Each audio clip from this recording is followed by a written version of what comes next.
la señora Ayuso debe dimitir, el señor Feijóo tendría que estar pidiéndole explicaciones a la señora Ayuso y no estar permanentemente echando paletadas de tierra a todas las cosas que conocemos, que surgen, y me imagino que en los próximos días tendrán ustedes acceso a más información que a todos nos escandalizará. María Jesús Montero vuelve a recurrir a la estrategia de la advertencia y la amenaza pública. En plena polémica con Isabel Díaz Ayuso, la vicepresidenta y titular de Hacienda, no se anda con rodeos y asegura que saldrán muchas más cosas. Afirmaciones que quizás puedan pasar desapercibidas, pero que toman un tono muy inquietante al recordar que hace apenas unos días fue el fiscal general del Estado, Álvaro García Ortiz, quien dijo tener en su poder información sensible sobre muchas personas y que con esa información podría además hacer mucho daño. Aquí estamos ante lo que parecen ser avisos a navegantes, amenazas encubiertas o simples recordatorios de quien detenta el poder y cómo lo ejerce este gobierno. Declaraciones que reflejan la manera en la que se trabaja en este gobierno. Gestos que no debieran tomarse a la ligera y especialmente cuando se usan en un momento en el que el ambiente político está tan caldeado y tan tensionado. Hablando de gestos, lo acaban de ver hace apenas unos minutos, se las hemos puesto antes de tiempo, no se pierdan ese momento en el que María Jesús Montero se burlaba de la oposición con gestos sorprendentes, risas inquietantes y muecas del todo ordinarias. El día de ayer no prometía en el Congreso de los Diputados, esperaba poca acción. Con Pedro Sánchez y con medio gabinete en Portugal, todo lo que apuntaba sería una jornada tranquila, pero la realidad fue otra. Tensión, reproches y sobre todo signos claros de que el bloque que sostiene el gobierno, el llamado bloque Frankenstein, empieza a mostrar grietas. Un ejemplo claro lo protagonizó Yolanda Díaz. La de Sumar, que durante un tiempo fue la estrella ascendente del gobierno, parece cada vez más decidida a marcar su propio camino o intentar desmarcarse para no caer en el olvido. Se abstuvo junto al Partido Popular en la votación para tomar en consideración esa proposición de ley sobre armas, un gesto que deja entrever sus intenciones de distanciarse del PSOE y construir una identidad política propia. Pero Díaz no se detuvo ahí. También expresaba su descontento con la gestión del gobierno en materia de vivienda, un asunto que dominó buena parte del debate de ayer en el Congreso. Tras la sesión de control, Isabel Rodríguez, ministra de Política Territorial, fue quien compareció para abordar este problema y su intervención no dejó indiferente a nadie. Rodríguez, muy falta de autocrítica, aseguró no tener, atención, una varita mágica para resolver la crisis de vivienda. Una frase que, si bien puede ser sincera, resulta preocupante viniendo de quien debería ofrecer soluciones. Lo curioso es que la ministra de Vivienda defendió el modelo de Cataluña y la ley de vivienda del Ejecutivo, dos propuestas que hasta ahora han mostrado más fracasos que éxitos. Es aquí donde el discurso choca con la realidad. Defender lo indefendible requiere efectivamente un poco de magia.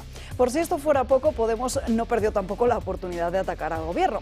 Esta vez la diana fue la propia Rodríguez, a quien acusaron de ser una rentista por las propiedades que posee. La respuesta de Rodríguez no se hizo esperar. En un gesto que parecía más improvisado que pensado, replicó que esas propiedades no valían ni la mitad que lo que el chalet de Galapagar, en clara alusión a la vivienda de Pablo Iglesias e Irene Montero. Así, la crítica que comenzó en torno a la vivienda terminó un cruce de reproches personales en un momento en el que además Pablo Iglesias, quien lleva meses alejado de la política activa, estaría planeando su retorno a primera línea. Mientras tanto, Esquerra también aprovechó para mostrar su malestar. Los republicanos catalanes no ocultaron su descontento con los presupuestos generales del Estado y se consideran desatendidos por parte del Partido Socialista. Aseguran que los socialistas llaman más a los de Junts que a ellos, y no es para menos. Los de Junts tienen claro ahora cuál es su prioridad. Este fin de semana van a elevar a Carles Puigdemont como su líder indiscutido, y Puigdemont, desde su posición, no va a dar tregua a Sánchez.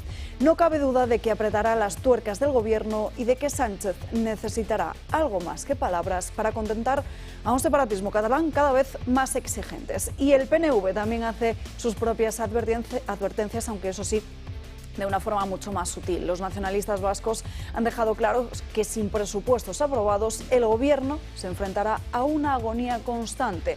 Todo esto pinta un panorama en el que la legislatura, aunque aún en pie, se tambalea peligrosamente.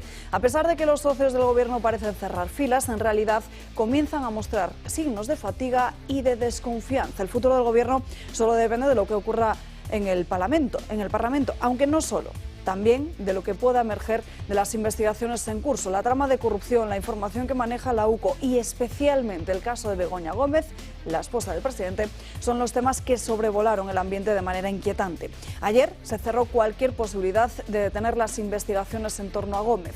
Un detalle que no pasa desapercibido para quienes siguen con atención el futuro de esta legislatura. Estamos ante la tormenta perfecta. Los socios acusan al gobierno de derechizarse. Sumar hace oposición a su propio ejecutivo y Sánchez camina por una cuerda que cada vez es más floja. La estabilidad del gobierno depende de un delicado equilibrio y cualquier movimiento en falso supone un desenlace imprevisible. La jornada de ayer no es más que el fiel reflejo de todas y cada una de las turbulencias que atraviesa Pedro Sánchez.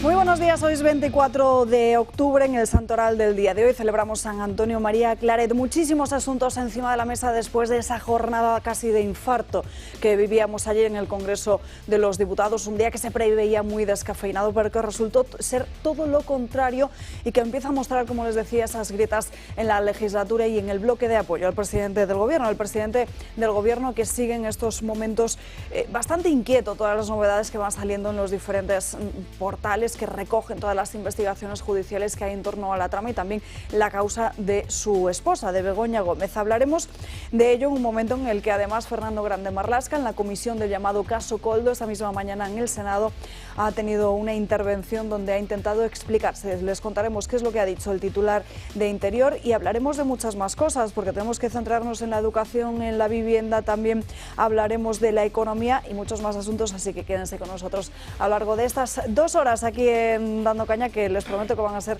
muy interesantes. Y como siempre, comenzamos con el comentario de José María Francas. Muy buenos días. Pues muy buenos días. Pues mira, yo creo que es conocido, y no es mi opinión solo, sino que en general diríamos ese programa y esta televisión se posiciona en lo mismo, que no soy nada partidario de la eutanasia.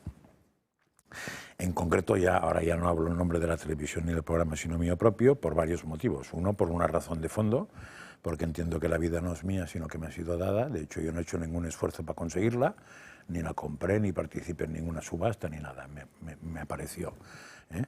Y la segunda serían razones de conveniencia, que hay muchas. Una de ellas es que las grandes dictaduras que han acabado sangrientas han empezado por 2 temas, que es por eutanasia y por la esterilización de la gente deficiente, o como se quiera llamar. Eso es historia, y que en los países que la eutanasia está muy avanzada, pues ya la eutanasia no es del que quiera morirse, sino del que sobra, y entonces, como fácilmente para muchos estoy seguro que sobro, no me interesa nada formar parte de esta lista. Pero de la eutanasia política ya es otro tema, y ahí es donde voy. Si os acordáis, casi al principio de esta legislatura, en un programa de estos, Antonio Burgueño, médico y persona sensacional donde los haya, nos dijo que veía a Sánchez rodeado de minas, que había minas por todas partes. Más adelante un día yo dije que sí, que me estaba convenciendo lo que decía Antonio, pero que Sánchez no sé cómo conseguía que las minas las pisaran otros. Y normalmente esos otros era el PP habitualmente, ¿no? O su entorno, pero él no pisaba las minas, o sea, igual tenía el plano. Pero en fin, me parece que esas minas empiezan a explotar cerca. Y no dejaría como mina pequeña la sombra de Pablo Iglesias, que está resucitando. Me parece que es una mina que no está controlada y que le va a dar la puntilla, ¿no? Porque después de lo que le ha hecho, pienso que Pablo Iglesias se lo quiere y se lo puede comer. Pero en fin, sí que es verdad que Pedro Sánchez es especialista en resistir. Claro, un señor que llega a la Secretaría General a base de falsear votos y urnas, pues ya te da un no sé qué. Pero en fin, todo lo que está saliendo ahora, lo que está emergiendo, da sensación de que eso va a explotar a lo bestia. ¿Y por qué iba la eutanasia? Porque creo que este hombre, con el tema del manual de resistencia mental que tiene, se ha equivocado en la estrategia. Si hubiera dimitido cuando empezó todo, y estoy hablando de hace 1 año y pico, 2, ahora mismo estaríamos en otro país que no habría nada. Pero la resistencia de este hombre hace que, primero, los que estaban en contra se apuntaran a rascar, y ahora me parece que pronto empezarán a rascar los que están a favor, porque no querrán hundirse en el mismo barco. ¿eh?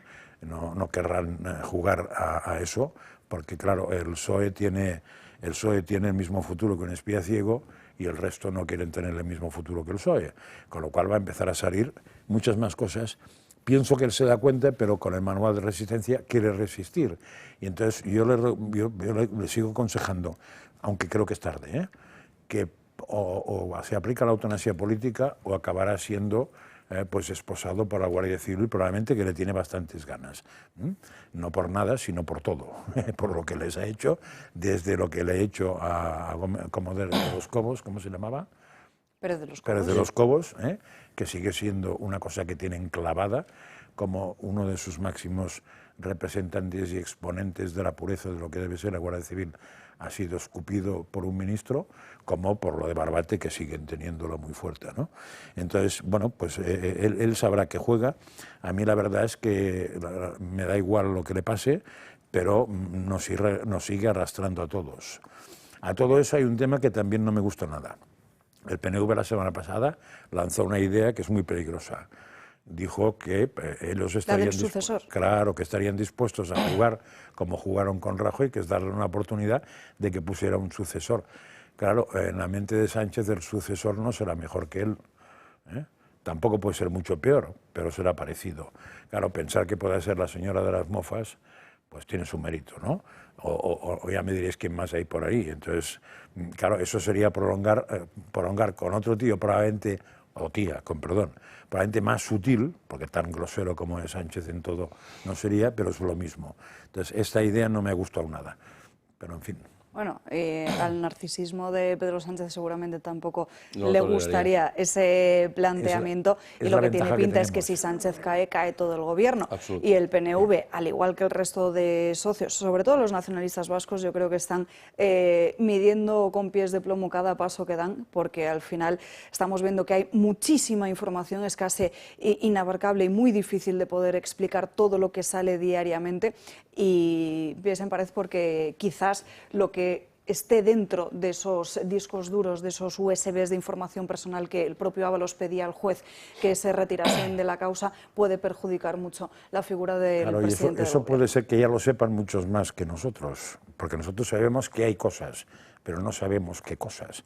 Claro, el que lo sabe claramente es Pedro Sánchez y su entorno, pero puede ser que alguno de estos, que lleva mucho tiempo en política y por tanto tienen conexiones en muchos sitios y las filtraciones son universales, sepan exactamente qué viene y entonces por eso empiecen a distanciarse. No lo sé, no lo sé. Nos acompaña también en esta mesa Miguel Ángel Durán. Hola, buenos días. Pues en el sentido que el señor Francas comentaba, yo estaba dándole vueltas y pienso que ciertamente el Partido Socialista o el Partido Sanchista y el propio Sánchez lo tienen bastante mal por lo siguiente. Existe una trama corrupta y existe una organización criminal, es decir, uno de los tipos delictivos por los cuales se persigue tanto al señor Aldama como al señor Koldo como ahora a Ábalos, es considerar que constituyen una organización criminal. Y lo que también se pone de relieve en la exposición razonada que por parte de la Audiencia Nacional se ha remitido al Supremo para que el señor Ábalos tenga la condición de investigado, es precisamente la intervención de esa organización criminal, entre otras cuestiones, en el rescate de Air Europa. Y respecto del rescate de Air Europa, lo que es complicado de explicar, y yo creo que nos vamos a enterar de muchísimas cosas, es, uno, fue el rescate que el gobierno de Sánchez otorgó en menos tiempo, 77 días. Fue el rescate que en primer lugar se concedió, pese que otras compañías, otras empresas lo habían solicitado con anterioridad a Air Europa. Fue el rescate de mayor importe de todos y además, por último, fue el rescate en el cual normalmente todos los empresarios autónomos que hayan pedido ayudas durante el COVID saben perfectamente que inicialmente se concedió un periodo de carencia de 2 años y después te tocaba ir devolviendo pues la cuota correspondiente del importe que te habían en ese caso prestado. En el caso de Europa, no. En el caso de Europa solamente se devolvía el dinero, se devuelve el dinero al final del crédito, al final del préstamo. La conclusión es, resulta que, por lo que indiciariamente se conoce, es una organización criminal la que se encarga de la negociación con el gobierno de España, corrompiendo, por lo menos indiciariamente, a un ministro, número 2 del señor Sánchez. Es esta organización criminal la que se encarga de negociar el rescate de Europa. Ahí está la clave. Ahí está la clave. Discúlpame que te interrumpa, porque quizás una clave. el gobierno quiere poner el foco. De hecho, ayer Óscar Puente publicaba un tuit en las redes sociales donde aseguraba que ese rescate a una aerolínea española era necesaria, que en todos los países del mundo se había hecho, que incluso la propia Unión Europea lo había dado como válido. Quizás el tema no está tanto en si ese rescate debería producirse o no, sino cómo se otorgó y cómo se gestionó. Correcto. Lo que es difícil de explicar por parte del gobierno es cómo es posible que una organización criminal que hasta ahora se conoce va repartiendo comisiones en el entorno más directamente relacionado con el propio ministro y que además tiene un contacto muy estrecho con el señor presidente. De hecho, consta en la exposición razonada de la Audiencia Nacional al Tribunal Supremo, consta hasta 4 veces el número 1 y lo señalan como el señor Sánchez. La cuestión está en que, ¿por qué era necesario que una organización criminal estuviera mediando directamente con el gobierno de España para otorgar una ayuda a una aerolínea como la del señor Hidalgo? Y aquí también creo que será interesante conocer si realmente el Falcon del presidente, al lugar al que más ha viajado de todo el planeta, haya sido o no República Dominicana, que es donde precisamente residen y donde tienen buena parte de patrimonio y negocios los señores Hidalgo. Es decir, además, también es preciso señalar que qué casualidad que el señor Aldama, en el momento, el señor Aldama y el señor Hidalgo hubiesen ido a revisar si un chalet ofrecido al señor Ábalos para pasar las vacaciones en Málaga, el 2020, si todo estaba a gusto del señor ministro. Es decir, ¿por qué tiene que ir el señor Hidalgo a visitar la finca donde le permiten estar al señor Ábalos para ver si todo estaba a su gusto? ¿Qué sentido tiene? Eso no es normal. O sea, yo creo que tienen un problema serio y tampoco me creo que el señor Sánchez haya permitido que el señor Ábalos se enriquezca solo sin tener nada que ver con todo esto. Presuntamente. Enseguida vamos a hablar de todo ello. Como les decía antes, en el Senado comparece hoy el titular de Interior, Fernando Grande Marlaska, que acude este jueves a la Cámara Alta para aclarar su posible implicación o no en todo el caso Koldo, una vinculación que en todo el momento y hasta ahora ha descartado de forma tajante, asegurando que no existe ninguna irregularidad en el procedimiento por el cual Interior adquirió mascarillas a esa empresa de soluciones de gestión. Se le acaba de preguntar hace apenas unos minutos por la cuestión, esa polémica del viaje de Delcy Rodríguez en Barajas. Se le ha preguntado quiénes acompañaron a Delcy, no lo sabe, tampoco sabe quién permitió la entrada de la propia número 2 en el aeropuerto, ni por qué el propio Koldo entró a zonas restringidas. Al igual, Marlaska también acaba de asegurar su pleno desconocimiento de por qué Aldama estaba en el aeropuerto y quién le permitió esa entrada. Enseguida les contaremos qué es lo que está diciendo el titular de Interior, el ministro Fernando Grande Marlaska, pero antes vamos a hacer un pequeño repaso muy breve de lo que sucedió ayer en el Congreso de los Diputados, porque era el momento, después de la sesión de control al Ejecutivo, era el momento de la comparecencia de la ministra de Vivienda. Aquí lo hablamos de Isabel Rodríguez.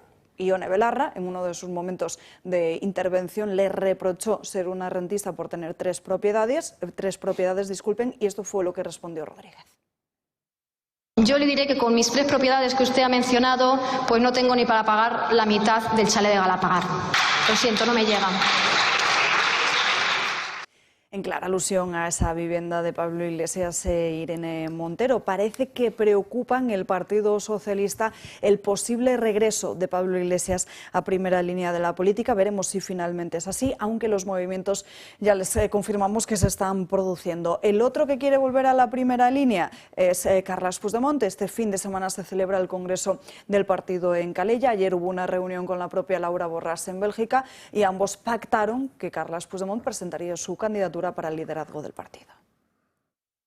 En el congrés que Junts per Catalunya celebra aquest cap de setmana a Calella, presentaré la meva candidatura a la presidència del partit amb la voluntat de contribuir des d'aquesta responsabilitat a la nova etapa política que s'obre per a la nostra organització i pel nostre país. Y en ABC recogen hoy cómo sería José Luis Rodríguez Zapatero, ya no tanto Santos Cerdán, el que estaría negociando con Carles Puigdemont en Suiza por orden del presidente del gobierno. Así lo estarían desvelando fuentes de Junts, que le sitúan al expresidente en esa cita con Cerdán. Además aseguran que estaría cobrando su papel cada vez más fuerza y ya saben ustedes lo que ocurre cuando Zapatero está de mediador y así ocurrió con Venezuela. En fin, en lo que llevamos de legislatura, el gobierno de Pedro Sánchez lleva ya casi 50 derrotas parlamentarias. Hablamos exactamente de unas 48 votaciones perdidas en lo que va de año. Bueno, ni siquiera llegamos a los 12 meses y además con 2 ministros reprobados y con otros muchos en la picota por toda la trama del caso Koldo. Además, en las últimas horas, lo adelantaba ayer el diario El País, una noticia que quizás a muchos nos sorprendía porque podíamos leer en el periódico favorito de Ferraz que el gobierno estaría planteándose el aumentar las ayudas a la educación concertada. Los de Sumar, después de leer esto, ya se empezaban a revolver todavía más contra el partido de Sánchez. El Gobierno va a aumentar los fondos destinados a la educación concertada, algo inimaginable si echamos la vista atrás, porque siempre ha apostado por restarle peso para primar la educación pública. Este incremento se enmarca dentro de un contexto de diálogo entre el Ministerio de Educación y las patronales del sector. El Ejecutivo pretende con ello revisar el coste de cada matriculación y aumentar dichos fondos con el fin de eliminar las cuotas obligatorias que cobran estos centros. Pero los socios de Sánchez no están nada de acuerdo con esta decisión. Sumar, una formación partidaria de eliminar el peso de la educación concertada, critica que el Gobierno dé un paso en el sentido contrario y asegura que financiar estos centros es premiar a quienes no respetan la Constitución española. ¿Pero es más barata una plaza concertada que una pública? Pues los datos lo dejan bien claro.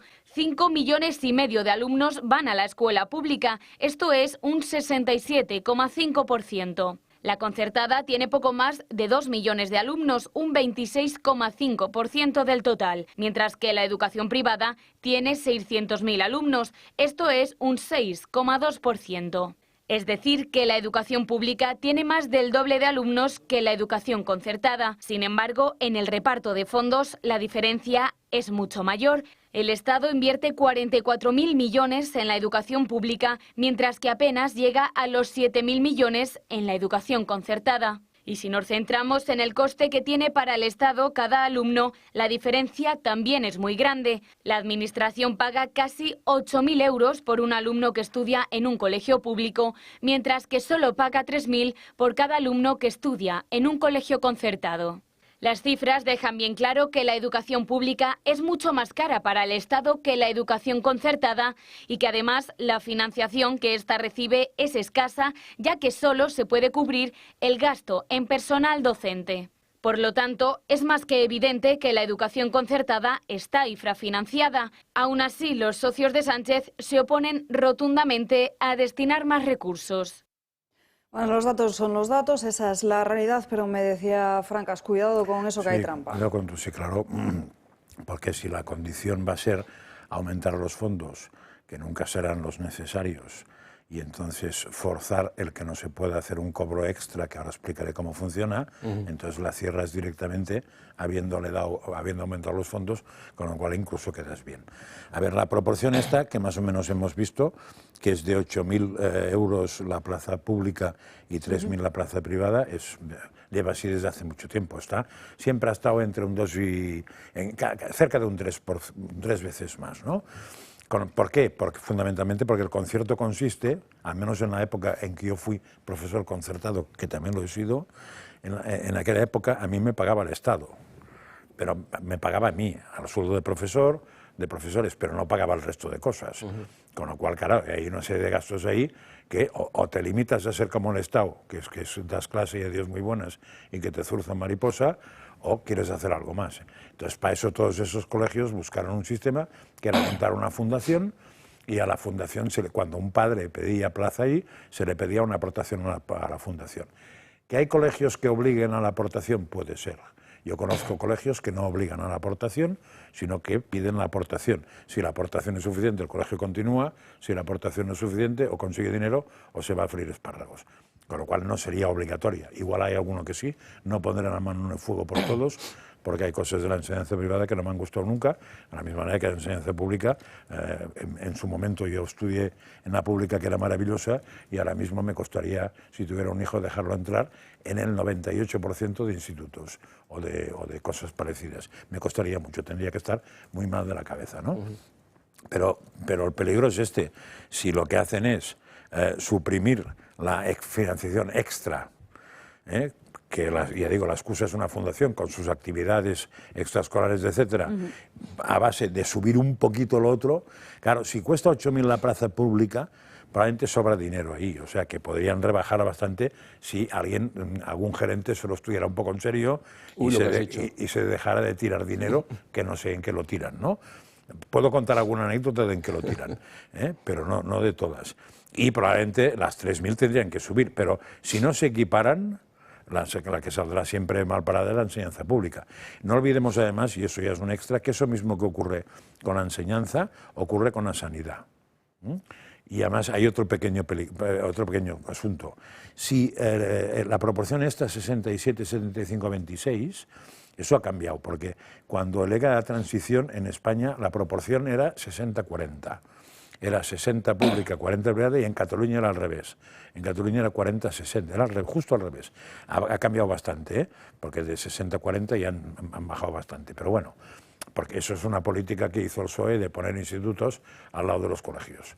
Pero eso ya lo dejamos porque la gente hace eso. Pero digo, cuidado, que es la sanidad le ocurre lo mismo, a la educación le ocurre lo mismo, que no podría, o sea, en el momento que el gobierno suprimiera la enseñanza concertada o la ahorcara, se encontraría que no se podía estudiar en España porque no hay capacidad ni económica ni de infraestructuras para asumir esto, lo mismo que la sanidad.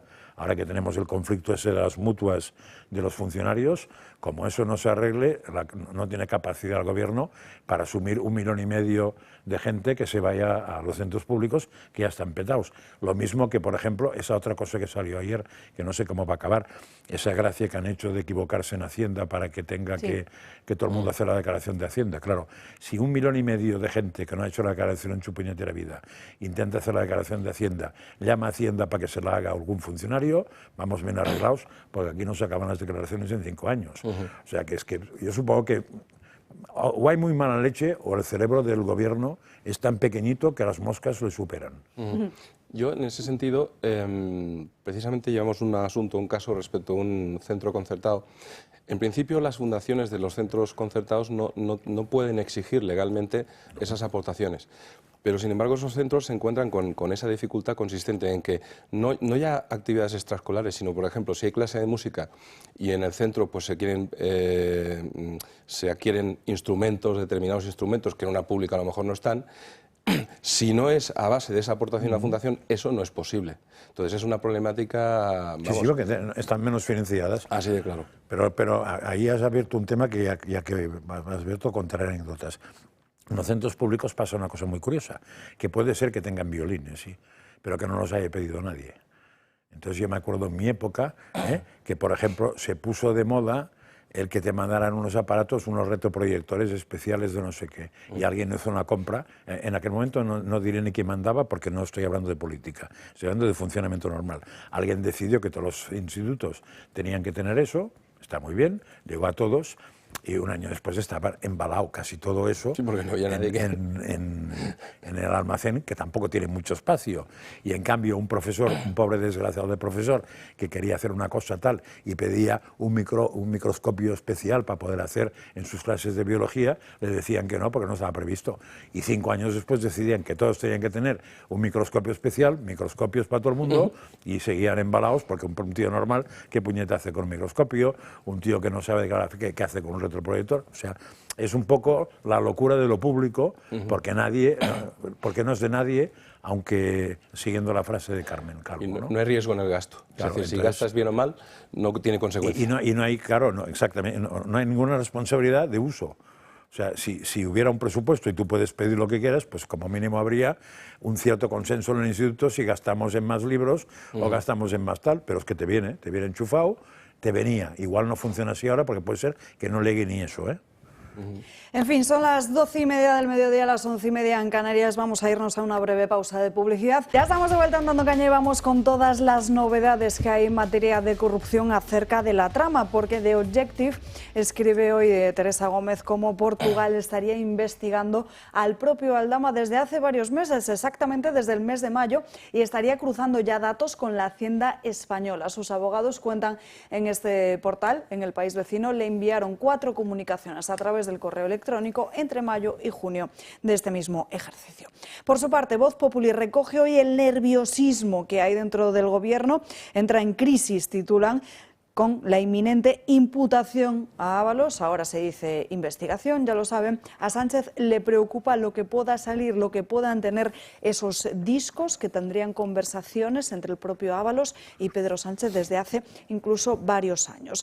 Sobre esa imputación ha hablado José Luis Ábalos, ha podido hablar el diario El Mundo con él y le ha dicho que sería, pues bueno, el corrupto más cutre de la historia si tan solo se llevara 77.000 euros. Considera inverosímil esa acusación y sigue negando que el chalet y el apartamento de su pareja fueran sobornos. Sobre Ábalos se le preguntó ayer al presidente del gobierno, que además fue bastante escueto en todas sus respuestas, tanto en lo que tenía que ver con Ábalos como en la cuestión de Begoña Gómez. Asegura que esa remodelación en la que el propio Ábalos cayó no se hizo en ningún caso bajo el argumento de lo que se pensaba que podría salir en torno a esas tramas por sospechas de corrupción, sino que fue una simple remodelación del gobierno, y defiende el rescate a la aerolínea de Air Europa. En el año 2021, el Gobierno de España, yo particularmente, lo que hice fue una crisis de gobierno para renovar y relanzar al Gobierno de España, la labor del Ejecutivo, después de haber sufrido una pandemia terrible, tremenda, en el ámbito de la política nacional. Y esa crisis de gobierno profunda que hice a nivel ministerial, pues hizo efectivamente que el exministro Ábalos saliera del Gobierno de España en el año 2021. Sobre el rescate de Europa, a ver, defiendo la conveniencia tanto desde el punto de vista del interés general como también desde el punto de vista formal. Del interés general porque si no hubiéramos rescatado Europa en ese momento de la pandemia, pues España hubiera sido el único país, no de Europa, del mundo que no hubiera rescatado a una de sus principales aerolíneas. Y luego está la cuestión de Delcy Rodríguez. En estos momentos Fernando Grande Marlaska continúa en el Senado intentando dar explicaciones. Ahora se centra en la cuestión de las mascarillas, pero el Ministerio del Interior ha asegurado que el presidente del Gobierno, Pedro Sánchez, no le informó en ningún caso del viaje de Delcy Rodríguez a España en enero del año 2020, que se enteró apenas unas horas antes, cuando el trayecto de esa aeronave ya estaba pues de camino a España. Tuvo constancia muy poco antes de ese aterrizaje, que incluso él advirtió al propio Ábalos, en cuanto se supo, en cuanto también sabiendo esa condición de sancionada por la Unión Europea, avisó a Ábalos de que eso no podía ser.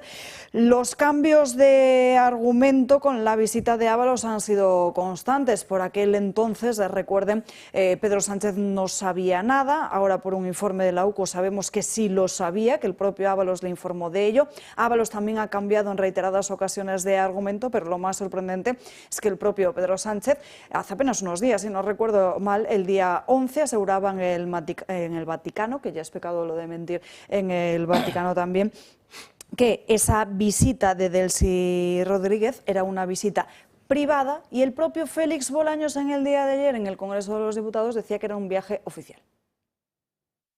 Tan pronto como tuvimos noticia de que existían sanciones de la Unión Europea individuales a esta señora, se canceló toda visita oficial. Así de simple.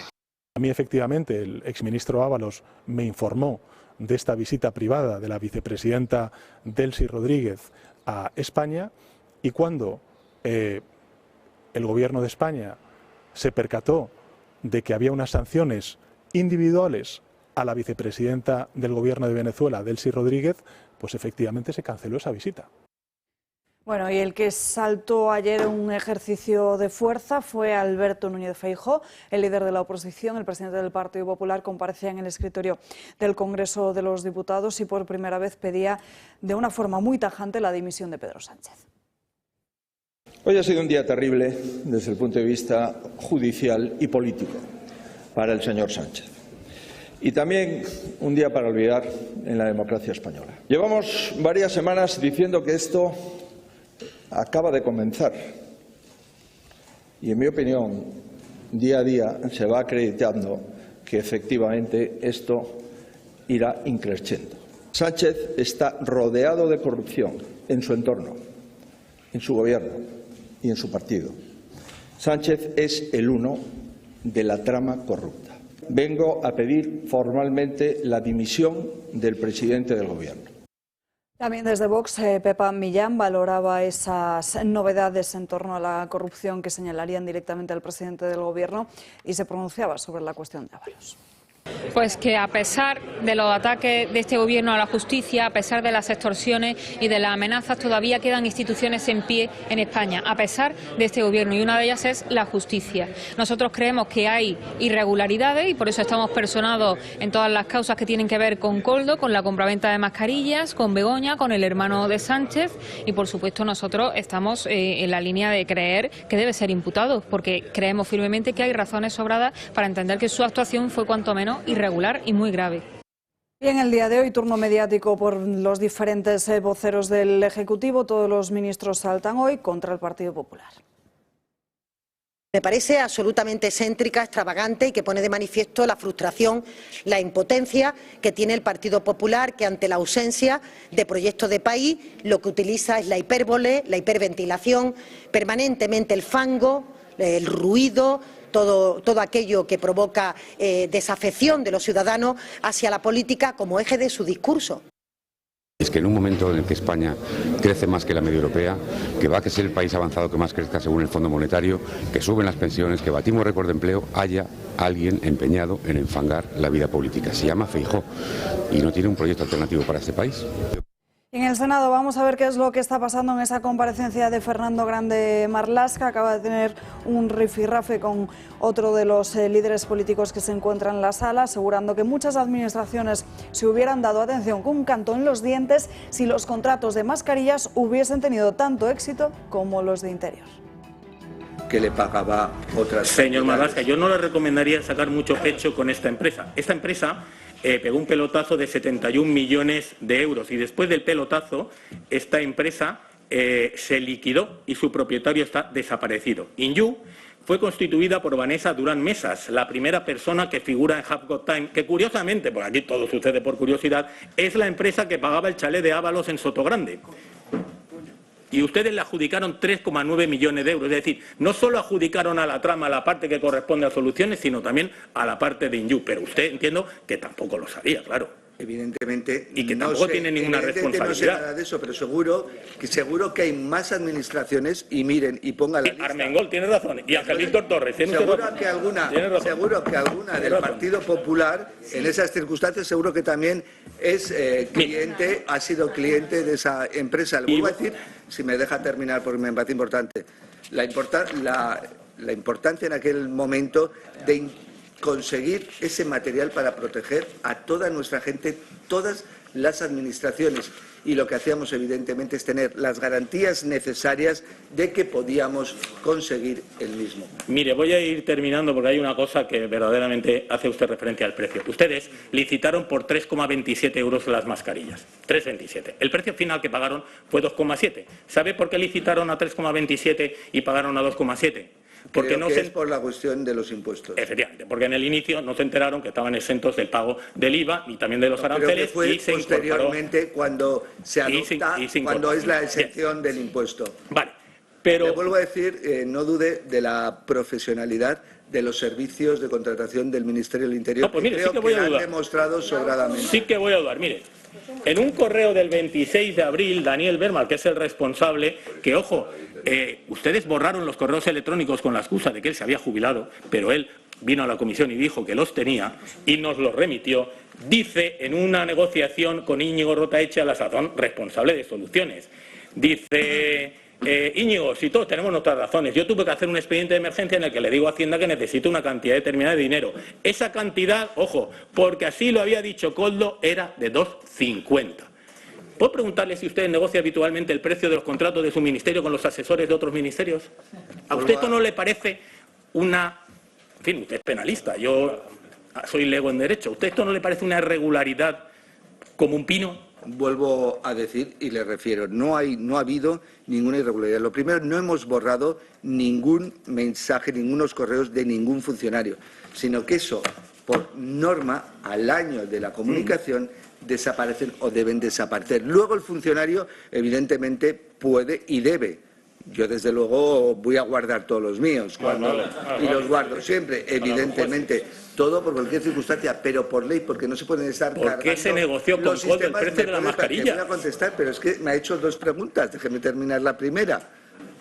No se borran, sino que eso es una aplicación de la norma, evidentemente también subyace la protección de datos de todos los titulares a ese respecto. O sea, que no es baladí y es la ley la que establece esa circunstancia. Y en segundo lugar, le vuelvo a decir que cuando se tiene conocimiento, y yo lo he tenido a posteriori, de que hay esas sociedades, son las que contratan y nos remiten a esas sociedades, como una de ellas es la de Soluciones de Gestión, se le indica también al personal de contratación del Ministerio del Interior que la persona que puede hacerlo dentro de transportes de vehículo, por así decirlo, de comunicación, es Koldo. Supongo que Koldo trasladaría lo que le habría dicho la empresa del valor. Bueno, esta ha sido la línea que ha intentado mantener el titular de Interior durante estas horas. Desde las 10:30 lleva en la Cámara Alta, en esa comisión del caso Koldo en el Senado, y en todo momento además intentar responsabilizar al propio José Luis Ábalos, que ya fue en su momento cuando salió toda la información y sigue siéndolo ahora, el cortafuegos que intenta sacar el Partido Socialista para desvincularse. Sí, yo quería comentar que a la vista de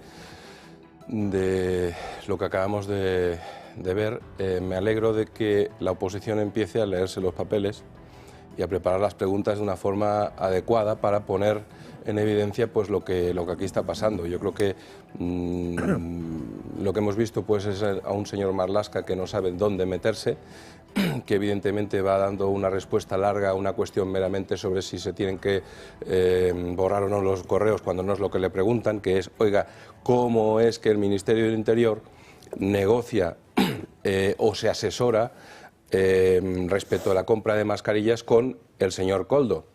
Y volvemos a repetir, oiga, ¿qué hace el Ministerio del Interior del Gobierno de España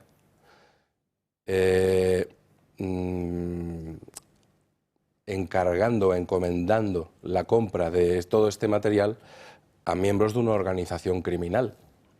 Es decir, oiga, y por otra parte el señor Marlaska no puede sinceramente darnos unas respuestas tan simples o sin contenido alguno, puesto que precisamente hemos de recordar que ha sido su ministerio, que ha sido él el que a todos los mandos policiales que estuvieron presentes en la llegada de la señorita Delcy Rodríguez, el señor Marlaska los ascendió con posterioridad. ¡Qué casualidad! Eran muy buenos, ¿eh? Eran muy buenos. Y por otra parte, también ocurre que nada menos que el director general de la Guardia Civil está acusado de haber hecho un chivatazo, de haber provocado el chivatazo a Koldo de que le estaba investigando la Guardia Civil. Oiga, que ese era el director de la Guardia Civil, que a ese señor lo ha puesto usted. Oiga, realmente usted no tiene nada que decir, no tiene nada que... O sea, usted estaba por el ministerio y no se enteraba de nada de lo que allí ocurría.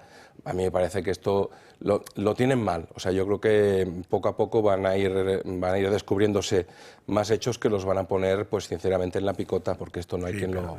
Pero creo que has acertado. Tú lo tienes mal si la oposición trabaja. Claro. Porque es que en mi época, de los partidos políticos, pasaban cosas a la prensa que se publicaban. Desde hace años los partidos políticos chupan cosas ya publicadas de la prensa y con eso hacen lo que pueden. Hay un ejemplo muy interesante que fue hace unos domingos, ¿no? La famosa rueda de prensa del PP, que sobre lo peor que había o lo menos consistente levanta una acusación formal y se cubre de gloria. A ver, hemos tocado 6 temas, así como el que no quiere la cosa. Todos tienen su puntillita. Es que todo está como relacionado. Sí, pero todos tienen su puntillita que los hace un poco distintos. Por ejemplo, el señor presidente de gobierno hace una cosa que no ha salido ahí, que es mucho más interesante, que dice que en el tema de lo de la línea aérea participó todo el gobierno, todo el Consejo de Ministros. Sí. Si le acaba de pasar la pelota a todos. Yo no sé, y esto te lo pregunto a ti porque me suena que por las relaciones que había tenido Mujer y Compañía con esta empresa, él tenía que haberse abstenido y haber salido del Consejo de Ministros. Absolutamente. Con lo cual ahí tendríamos ya un fallo que no es tan fallo, que ha costado el cargo a más de un líder europeo o más de un mandamás europeo. Pues no solamente eso, sino que le pasa la pelota al resto, o sea que, en fin, está muy bien pensado la manera de tirar pelotas fuera. Sobre el tema de la crisis de gobierno, hombre, es muy interesante porque él dice que él hizo una crisis para remodelar de tal. Sí, pero es que en simultáneo El País, que es el órgano oficial, explicó que cuando Ábalos le pidió a Sánchez que le dijera por qué lo había echado, dijo que no se lo podía contar. Si hubiera sido la crisis de gobierno, parece que es fácil contar porque estabas en el mismo paquete, con lo cual es otra pequeña coletilla que puede haber por allí. Del tema de Dels y Ábalos solo se me acuerda una cosa. Yo, como suelo llegar un rato antes del programa, me paseo por aquí delante mucho tiempo con la radio puesta y he escuchado declaraciones de un tal Ábalos negando que hubiera más de una maleta. Parece que es evidente que había maletas en el mundo, ¿sabes? Pues yo he escuchado a Ábalos diciendo que no había más maletas que las normales de la ropa y tal. O sea, lo he escuchado. Y además que lo preguntaron varias veces, no sé, en comparecencia, y volvió, no sé, o en una entrevista, y insistía en que no hay maletas, que como de qué se habla si no hay maletas, ¿no? Bueno, y lo último, para que se vea que siempre hay coletillas muy peligrosas. Marlaska, como el que no dice la cosa, como el que no cree la cosa, ha dicho que esas empresas tan raras en que habían contratado, seguro que hay alguna administración del PP que también lo hizo. Hombre, seguro que hay alguna administración del PP que también lo hizo, ¿qué quiere decir? Sabe que hay alguna del PP, con lo cual tendrá que decirlo, o se lo ha inventado para echar mierda a los demás, que es lo que suelen hacer. Claro, que eso lo haga yo, pues simplemente denotaría que mi calidad humana es mejorable. Pero que lo haga el ministro de Interior, una afirmación de esa sin ninguna base, porque no la ha dado, se llama insidia, creo. No sé si forma parte del paquete legal a tener en cuenta, bueno, a estas alturas... pero al menos del paquete moral sí. Eres un miserable, perdón, tú eres cojonudo, pero el comportamiento de hacer eso es bastante miserable. Sí. Solamente una cuestión en relación con el comentario relativo al cese de Ábalos por parte de Pedro Sánchez. El señor Sánchez nos viene a decir que fue simplemente una crisis de gobierno y que pretendía relanzar la acción de gobierno. Oiga, señor, que no lo cesó usted solamente como ministro, que lo cesó también como secretario general del partido. Es decir, le quitó los cargos del Consejo de Ministros, pero también dentro del partido. Es decir, pero usted, fue simultáneo, eso es que yo no lo he dicho porque... Lo he mirado porque fue he simultáneo. He tenido dudas, yo pensé que fue un poco más tarde. Lo he revisado eso, pues, y efectivamente, pues eso con lo cual... Oiga, rompe el argumento otra vez. Aquí usted perdió toda la confianza y no nos dice el motivo. Y perdió la confianza tanto respecto de la gestión del gobierno como respecto de la organización del partido. Aquí ha pasado algo. Claro, y además hay otra pregunta, que es, una vez pasado eso, perdida la confianza, ahora ya puedo afirmar, porque lo has mirado tú, en ambos sitios, que ya es difícil para explicar una crisis de gobierno. La segunda es, ¿y cuándo recuperó la confianza? ¿Por qué la recuperó? Porque no lo pone solamente de diputado. Esa es la pregunta del millón. Si no tengo mala memoria, creo que lo pone de presidente de una comisión, que puede ser que fuera la de Interior. Si no, Interior de la Justicia, una cosa así. Algo así era, sí. O sea, una comisioncita de esas que no sirve para nada, ¿no?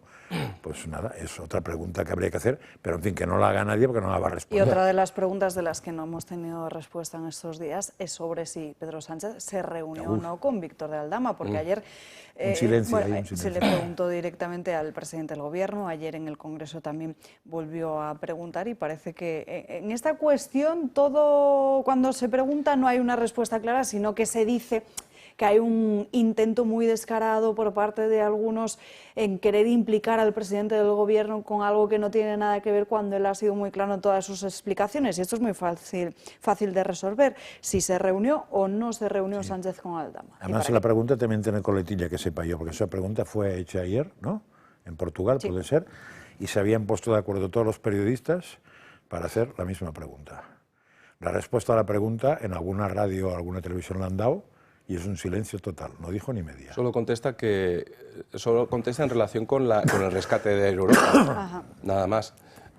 Pero lo que la pregunta de las reuniones... Pero no fíjate si lo tiene complicado respecto a esta pregunta, que es que lo que sí que está acreditado es que su mujer, que Begoña Gómez, estuvo reunido con Aldama y estuvo reunido con el señor Hidalgo. Incluso en San Petersburgo. Incluso en San Petersburgo. Durmieron en el mismo hotel. Y además, los días en los que se resolvía, en julio del 2020, en los días en los que se resolvía el rescate de Europa, doña Begoña Gómez estuvo reunida con esta gente. Eso fue casualidad, ¿eh?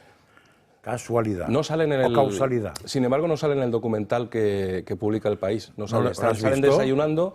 Bueno, ahí hay un momento fantástico de las redes sociales. Sí. No lo he visto porque tienes que hacerte premium del premium en El País para poder verlo. O sea, que hay que pagar además. Pero yo me alegro de que lo hayan emitido, Me alegro porque se ve. Pero hay un momento, no sé si lo habéis visto, que está circulando por las redes sociales, en el que se ve como pues el presidente del Gobierno en el coche, si no me equivoco, está manteniendo una conversación presumiblemente con Begoña, donde le dice, bueno, ¿qué vas a hacer? Tal, y dice, bueno, no sé si me va a dar tiempo, no sé qué voy a hacer porque viene Biden. Entonces, claro, en fin. Con esto nos vamos a una breve pausa de publicidad. El móvil que estaba utilizando parece ser que estaba apagado. No me digas. Que no estaba ni hablando. Es que hay gente que hace milagros. ¿Qué cosas? Pausa para la publicidad y enseguida estamos de vuelta y les hablamos de Begoña y de más asuntos. Ya estamos de vuelta después de esta breve pausa publicitaria. Llegamos al Ecuador de este programa y se incorpora a esta mesa don Rodrigo Rato. Muy buenos días. ¿Qué tal, Álvaro? Buenas tardes ya. Buenas tardes a todos. ¿Qué hay? Enseguida vamos a hablar con usted de asuntos interesantísimos, pero antes nos vamos con las crónicas de Manicomio de Gloria Sacristán. Muy buenas tardes, Gloria. ¿Qué tal, Alba? Muy buenas tardes. Pues hoy vamos a hablar de la polémica que se ha generado pues en el mundo del fútbol en Vizcaya. Y es que la Diputación ha impulsado un decálogo para impulsar o priorizar el uso de la lengua vasca frente al castellano en las competiciones escolares. ¿Y cómo lo van a hacer? Pues bien, los árbitros van a tener que ponerse brazaletes para que el resto sepa cuál es su nivel de vasco. Aquellos que lleven un brazalete de color rojo se van a identificar como vascohablantes, aquellos que entienden y hablan la lengua vasca, y aquellos que lleven un brazalete de color verde se van a identificar como aquellos que entienden el vasco pero que no lo hablan. Si esto ya les parecía demasiado, esperen a escuchar lo siguiente. Los entrenadores van a ser seleccionados preferiblemente de acuerdo a su nivel de vasco, y a las familias que acudan a las gradas a animar a los niños y niñas se les va a instar a que los animen también con la lengua vasca, en vasco.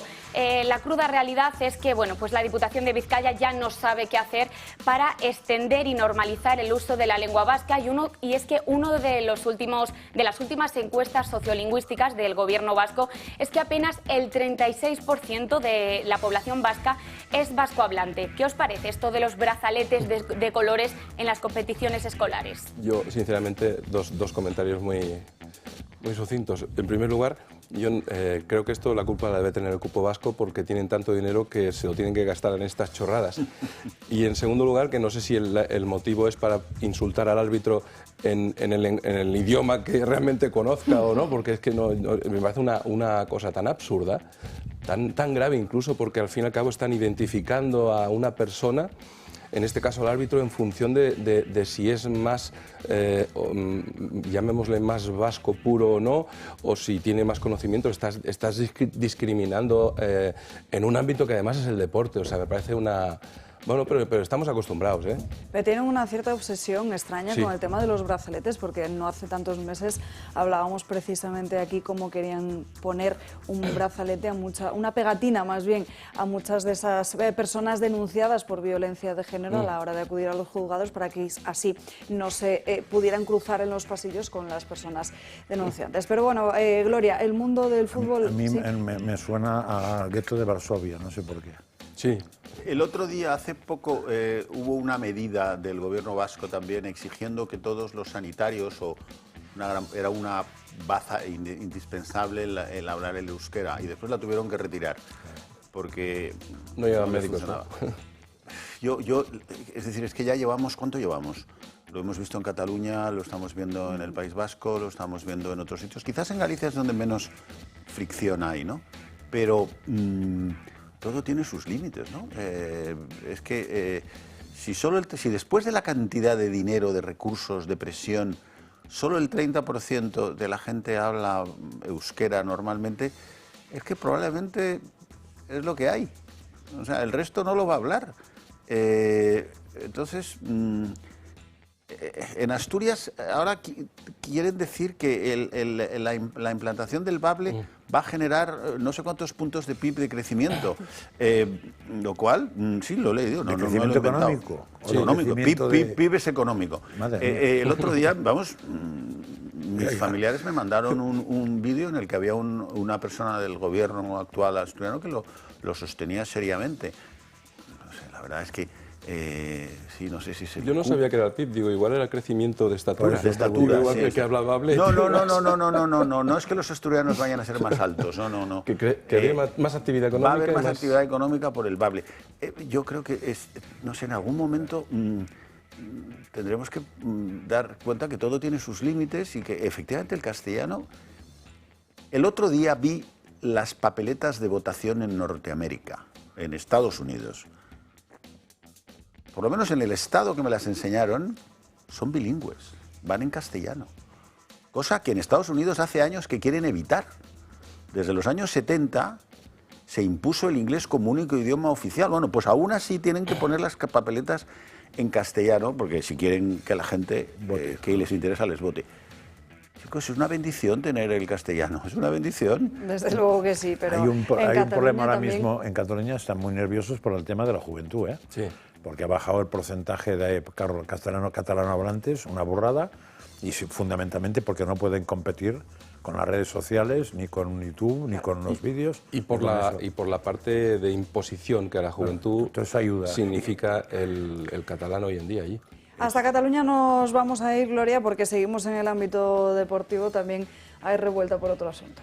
Así es, Alba, también hay polémica en el mundo femenino, en el mundo del fútbol femenino catalán, y es que hay dos jugadoras transexuales en el equipo del Europa B que está generando bastante polémica y ha levantado gran indignación por la superioridad física y los atributos masculinos que poseen. El más llamativo, la barba. Ambas jugadoras nacieron mujeres, pero en estos momentos están en un proceso de cambio de género y bueno, su apariencia en estos momentos es masculina, pero como en su DNI figuran como mujeres, pues tienen que jugar como tales, algo que está levantando pues bastante indignación entre los aficionados del resto de clubes. ¿Qué os parece? Es que la cuestión trans en el mundo del deporte ha sido donde más se ha evidenciado. Sí. Bueno, y lo hemos visto en oposiciones dentro de la administración española, donde hay gente que se ha apuntado a otro sexo como consecuencia de que tenía más posibilidades. Con todos mis respetos para las personas de todo tipo que crean lo que se sientan, etc. Había un viejo dicho en el parlamentarismo antiguo que decía que las Cortes lo pueden todo menos convertir a un hombre en mujer. Sí, bueno, pues eso ya se ha superado, ¿no? Sí. No sé, en el deporte lo vimos este verano en los Juegos Olímpicos, aquella chica argelina que ganaba todos los combates por KO, y las otras pobres lloraban porque no podían... Efectivamente, no debe ser fácil, la prueba es que no se toman decisiones claras, ¿no? Pero parece claro que el género tiene una relación con la musculatura y con otras cosas. Y bastante directa, por cierto. Pero hay quien ha sacado punta a eso, por otro lado, diciendo como el tema que más preocupa a los españoles no es el sexo, sino la edad, que se pueda también cambiar la edad según uno amanezca. Ah, es verdad. Y entonces, pues el de 20 años que quiere cobrar la pensión se pasa a 66, el de 66 que quiere empezar a trabajar o estudiar otra vez se pasa a 20, cosas de estas, porque la gente, sobre todo la parte femenina, segurísimo, está más preocupada por la edad que por el sexo, porque lo tiene bastante asumido lo del sexo. Qué barbaridad. Gloria Sacristán, muchísimas gracias por estas crónicas de Manicomio. Begoña Gómez, ayer se cerraron todas las posibilidades de apartar, de cerrar esta investigación contra la mujer de Pedro Sánchez. Una más rechazada. El Tribunal Superior de Justicia de Madrid se mantiene firme y entiende que el juez Peinado no ha cometido ningún delito de revelación de secretos, tampoco de prevaricación. Sánchez dice que acata el dictado de los jueces. Yo no conozco, no he podido leer todavía los argumentos, la fundamentación de ese posicionamiento y por tanto lo único que puedo trasladar es el respeto y el acatamiento a ese posicionamiento por parte del Tribunal Superior de Justicia. Pero obvia que con esta son ya 3 las veces que la justicia ha dado carpetazo a la estrategia de Moncloa de acorralar a un juez. Y aún queda otra de un ciudadano particular. En su escrito, Begoña Gómez, presentado a través de su abogado Antonio Camacho, calificó al magistrado que le investiga por 2 presuntos delitos de tráfico de influencias y corrupción en los negocios de perjudicarle de cara a la opinión pública. En concreto, le acusaba de haber trasladado comunicaciones secretas a las acusaciones populares en el caso y también a los medios de comunicación. Insiste ahora el auto de los jueces que el magistrado no ha tomado decisiones ni injustas ni tampoco arbitrarias. La de la mujer de Sánchez se suma al rechazo de apenas hace unos días de la querella que presentó su marido a través de la Abogacía del Estado contra el mismo juez, y en la que uno de los jueces le acusaba al presidente de mala fe procesal. Además del fracaso de las querellas, hay que recordar también el rechazo de la propia Fiscalía a que una de ellas fuese admitida por el Tribunal de Madrid. Incluso la resolución de la Audiencia Provincial madrileña que permitía al juez, aunque con matices, seguir investigando. Es uno de los asuntos que preocupa especialmente al presidente del Gobierno. Seguiremos hablando de ello y muy pendientes de todo lo que va saliendo en la prensa en los próximos días y de cómo avanza sobre todo esa investigación. Hablemos ahora de otra cuestión de especial importancia para todos los españoles y que ayer tuvo su capítulo especial en el Congreso de los Diputados con esa comparecencia de Isabel Rodríguez. No es otro que la vivienda. María Vallejo, muy buenas tardes. ¿Cómo ha evolucionado su precio en estos últimos años? Muy buenas tardes, Alba. Lo vamos a ver porque la vivienda continúa siendo uno de los grandes debates actuales y uno de los principales problemas de los españoles. Ayer en el Congreso la ministra de Vivienda pidió blindar el parque público y reforzar la regularización. Para su ministerio esta es la solución ante un problema que es cada vez mayor, al igual que lo son también el precio de una vivienda o del alquiler. Los datos además así lo reflejan. Hace 6 años, en 2018, una casa de 100 metros cuadrados costaba 164.700 euros. Hoy, en 2024, cuesta más de 218.000, lo que supone un incremento del 32%. El precio del alquiler también ha subido. La ministra asegura que para poder solucionar este problema social es necesario el compromiso de todas las comunidades para que cumplan la ley de vivienda. El foco del Ejecutivo, cómo no, volvió a estar en Madrid. La barra libre lleva a que miles de madrileños estén hoy atrapados en los precios del alquiler. La barra libre no vale. La barra libre no vale. Pero la barra libre no sirve para bajar el precio del alquiler en la Comunidad Autónoma de Madrid. Hemos de abordarlo. Tienen instrumentos, úsenlos. Sin embargo, este es un discurso que los datos pueden desmontar fácilmente. El alquiler ha aumentado en España un 31% en lo que llevamos del año. Esta es la media nacional que se ha visto superada por 2 ciudades, por Madrid y por Barcelona. El alquiler en la capital con respecto al año anterior ha aumentado un 33%, mientras que en la ciudad condal lo ha hecho un 39%. Gracias, Marien. Pues con estas cifras, sobre todo lo que estamos viviendo en Cataluña, resulta bastante incomprensible que la ministra de Vivienda ponga como ejemplo la ciudad de Barcelona cuando esas medidas han resultado ser o han conseguido el efecto contrario de todo lo que pretendían. Rodrigo. Bueno, pero era una cuestión cantada, ¿no? Si tú quieres desincentivar a los propietarios para que pongan sus viviendas en alquiler a base de limitaciones legales al precio, etcétera, pues los propietarios lo hacen, siguen tu consejo. Hemos pasado de 2-3 millones de viviendas vacías a 5 millones, en los que la gente prefiere tener la vivienda con el aumento de los impuestos, que nadie menciona los impuestos sobre la vivienda, pero los impuestos sobre la vivienda se han disparado en los últimos 15 o 20 años. Yo me acuerdo todavía, bueno, casi todos menos tú, los demás estábamos, ya peinábamos pelo, no sé si canas, que la primera gran crisis de Felipe González fue el catastrazo, que lo tuvo que retirar, porque querían subir el precio de los IBIs. Y ahora ya eso se ha superado y ahora se suben los precios de los IBIs sin parar. Y sin embargo la gente prefiere tener la casa cerrada a tenerla en alquiler. ¿Eso es maldad? Hombre, yo no creo que pueda ser maldad, ¿no? La gente lo hace porque tiene miedo, no tiene seguridad jurídica, no tiene... Segundo, hay una cifra que es clave. En España se crean, me parece que son 230.000 hogares al año.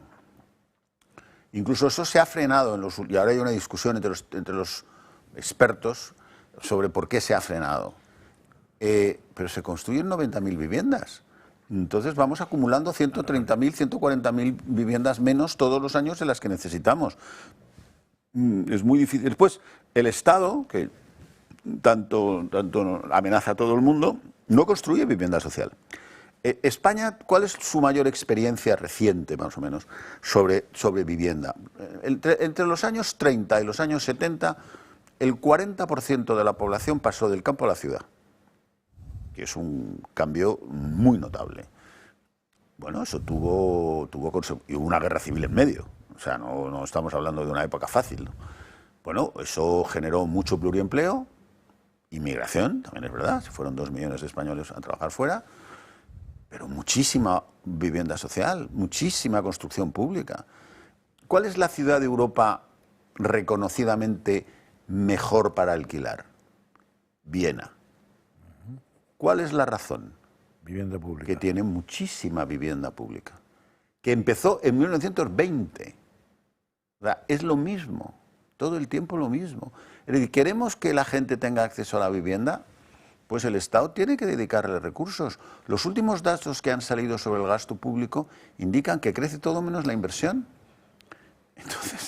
Entonces aprobar leyes en vez de gastar dinero, pues tiene sus límites, tiene sus límites.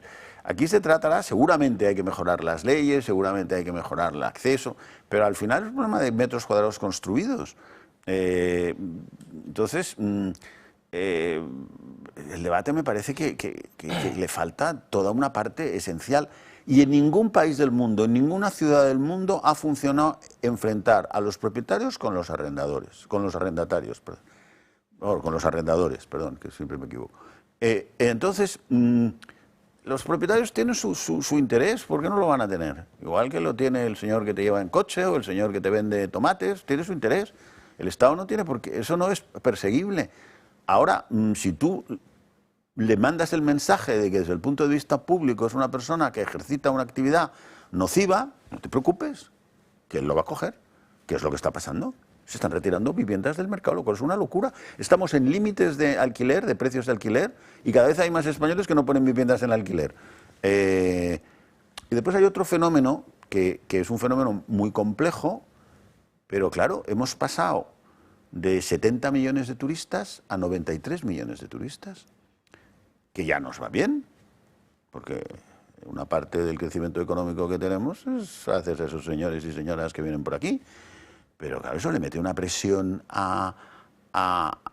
entre otras cosas, a la vivienda, que por otro lado tendrán que ver, bueno... Por eso mucha gente se ha lanzado también al alquiler turístico. Claro, bueno, es que si además le pones más atractivo, porque el alquiler habitacional lo restringes en precios, lo alargas en plazos y le pones cada vez impuestos más altos, pues la oferta se va buscando otras latitudes, que por otra parte, claro, con 30 o 20 millones de turistas más que hemos conseguido con una industria turística de las mejores, si no la mejor del mundo en los últimos 10 años, pues eso también... Entonces, lo primero que hace falta es que el Estado dedique recursos a la vivienda.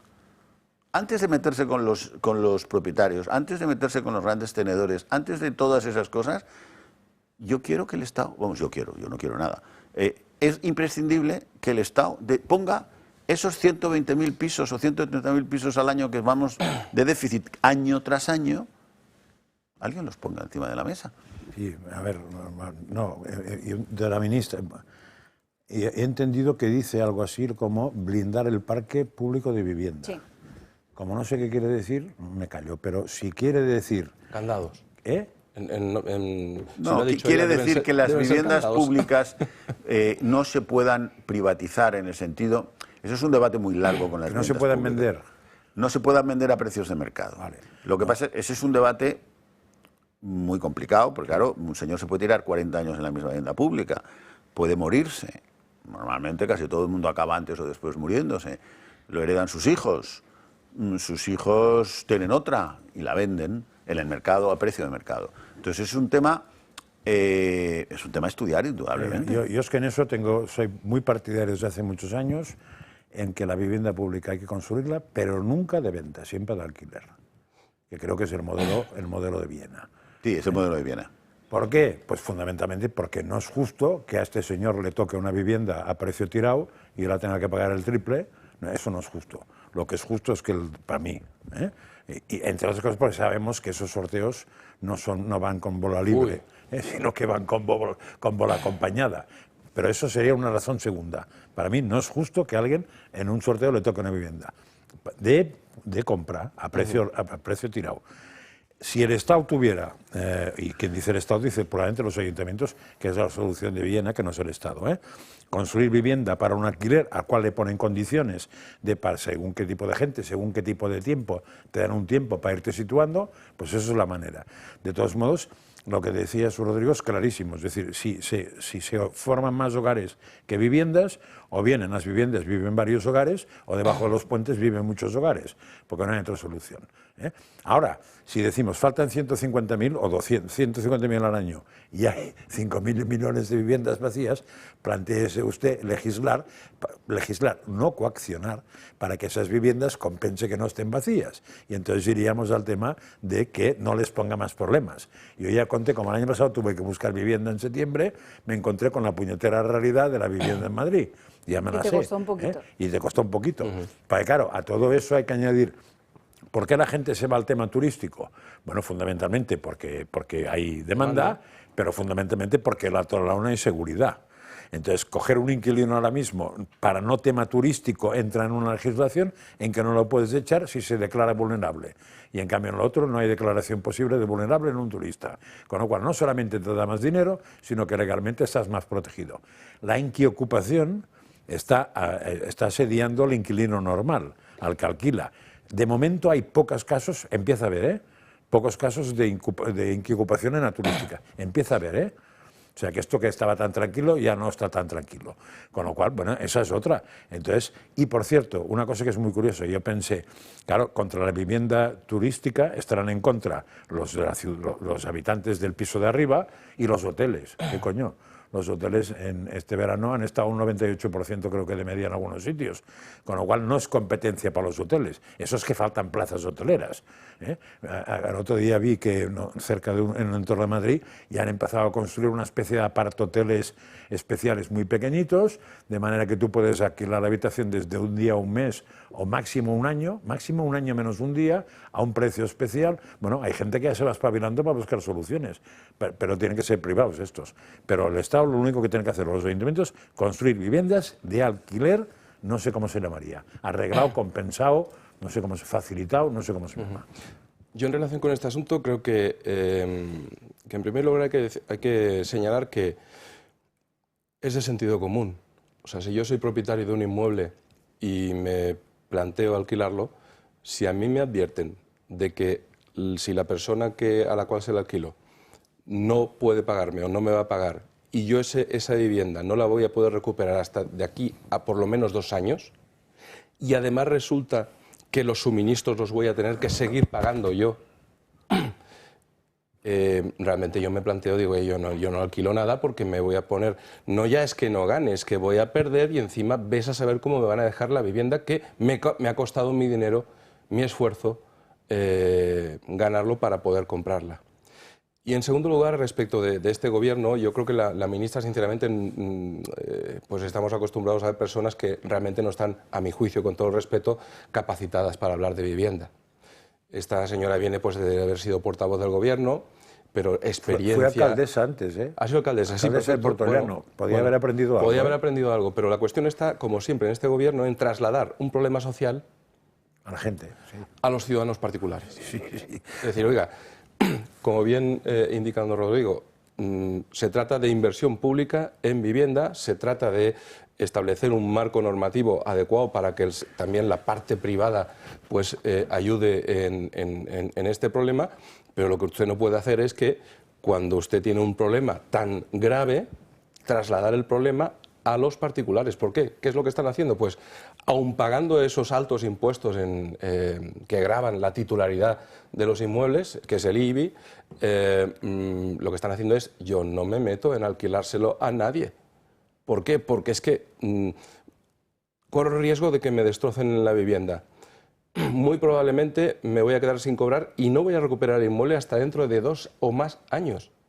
Oiga, sinceramente, oiga, señores del gobierno, señores de las comunidades autónomas, hagan ustedes algo, pero no me lo trasladen a mí. Hay muchísimas personas que tras haber estado trabajando durante muchos años han podido ir ahorrando y comprar 1 o 2 viviendas, que es lo que les permite complementar su pensión para esta última época de la vida. A nosotros nos llegan muchas personas con avanzada edad que viven verdaderos dramas porque ni les pagan ni tienen la vivienda y se ven con una problemática a esa edad que no se lo merecen. Y pagando suministros. Pagando suministros más el IBI más todo. O sea enseguida nos vamos a ir con el asunto de la inmigración ilegal, pero antes, Miguel Ángel, me gustaría preguntarte por un asunto del que ya hemos hablado aquí en anteriores ocasiones, que es el tema de los jubilados con esa incapacidad permanente que no han reclamado su complemento de paternidad y si no lo hacen, además pueden perder hasta ese derecho a reclamar los últimos 4 años. Entonces, por recordárselo un poco a nuestros espectadores, por si hay alguno de ellos que está en esta situación, ¿quiénes son los que pueden reclamar? Correcto. La cuestión está en que parece ser que se está comprobando que muchísimas personas que, sobre todo los que fueron jubilados desde enero del 2016 hasta el 4 de febrero del 2021, perdón. Todas estas personas tienen derecho a reclamar el complemento de paternidad y que su jubilación se les actualice en función de los hijos que tienen. Y, por ejemplo, alguien que ha tenido 2 hijos y que se haya jubilado durante este periodo tiene derecho a un 5% más de pensión. Si se trata de 3 hijos es un 10% y más de 3 hijos el 15%. La cuestión está en que si no se reclama van a perder todos los atrasos y si estamos hablando de cantidades de que llegan hasta 6.000-7.000 en función de la pensión, del importe de la pensión, es mucho dinero que van a perder si no se reclama, porque cada año que pasa es un año que pierden de esos atrasos. De forma manera que lo que les aconsejamos es que acudan a un despacho de abogados. En nuestro caso le vamos a revisar gratuitamente el asunto y sobre todo que no dejen de reclamar algo a lo que tienen derecho.